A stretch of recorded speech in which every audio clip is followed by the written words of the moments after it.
Anissé Pouiri. Je suis de formation ingénieur marketing communication. Je suis chef de service de fac sécurité. Et puis voilà, j'ai demandé à ce que le collaborateur et moi, on ait cette formation qui va permettre d'avoir des outils pour être à l'heure de l'innovation.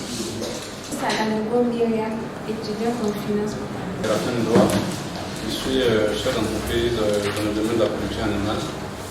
Kwame Sylvestre, je suis assistant de direction et j'ai quelques bases en marketing et surtout le côté antique. Donc j'ai voulu suivre cette formation pour pouvoir parfaire tout ce que j'ai comme acquis.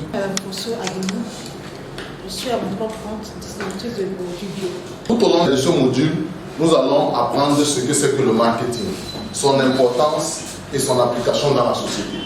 En deux, il faut également que vous sachiez maîtriser les différentes démarches du marketing traditionnel et leur application également, étudier le marché et toutes ses composantes.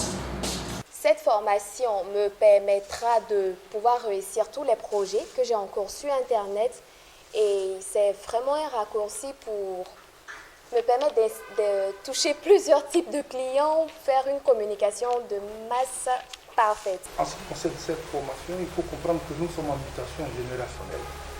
Il ne s'agit plus d'autre chose que de la digitalisation. C'est un monde, c'est un espace virtuel, mais un espace qui influence considérablement nos comportements. Et il est essentiel que chacun s'y mette. Donc je suis là pour apprendre à vendre d'abord des produits. Un chef d'entreprise faut avoir quelques notions de marketing, mais surtout il faut maîtriser cet univers féerique qu'on appelle la digitalisation. Nous avons fait la communication traditionnelle où il n'était pas question de digitalisation. Donc je suis surtout là pour apprendre ce nouveau monde, pour apprendre ces nouveaux faits.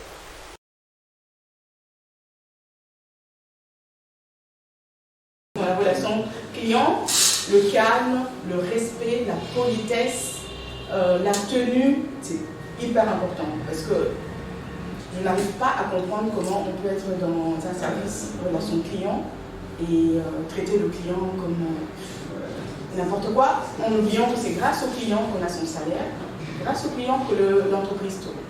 Lorsqu'un client est vraiment satisfait de sa relation avec vous, c'est un client qui peut vous emmener de nouveaux clients, mais c'est aussi un client qui peut accroître sa consommation, son offre. Un client qui a l'habitude d'appeler et puis tout d'un coup, on n'a plus de nouvelles du client pendant 2-3 mois. Il ne faut pas hésiter à envoyer même un petit email pour demander au client si tout va bien. Même si vous voyez que sur son compte tout va bien, mais ça fait toujours plaisir et le client s'est dit, ah tiens, elle a quand même pensé à moi et voilà, c'est quelque chose de très important. Avant tout, c'est savoir faire un poste. Le digital est très compliqué, mais c'est aussi facile. C'est l'expérience du terrain. 3 manières de faire un poste. Il y a le poste où, donc c'est dans son âme, aujourd'hui c'est Arafat qui est à la page. Il y a le poste où les petits Chinois doivent comprendre le français, le langage que tu parles. Ça doit et il y a le poste où c'est les gens qui ne sont pas ni riches ni pauvres qui doivent comprendre ton langage.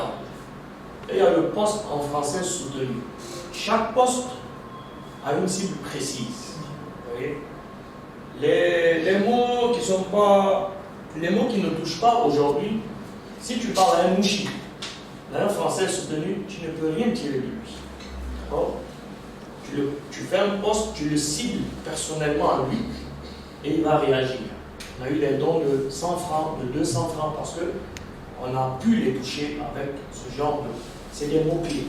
Il faut savoir comment attirer l'attention. Chaque phrase compte dans un poste.